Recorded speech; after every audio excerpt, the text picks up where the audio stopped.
Ринато. 9,9 за Алмудена Сит.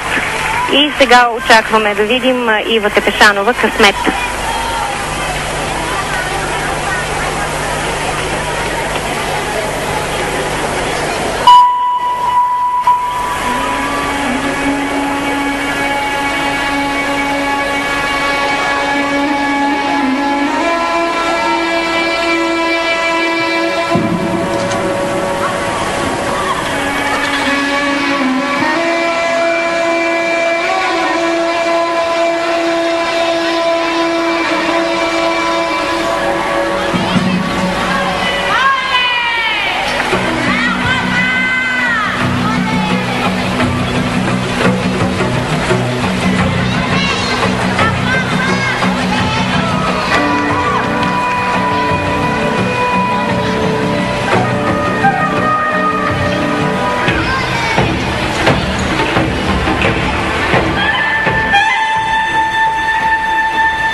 Браво, Ива!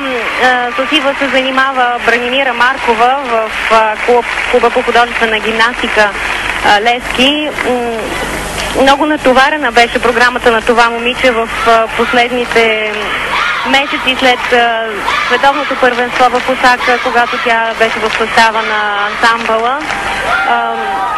След което беше решено отново да се върне като индивидуална състезателка в така остра конкуренция с другата гимнастичка на Левски Иляна Цанева. Ива успя да вземе титулярно място в нашия отбор.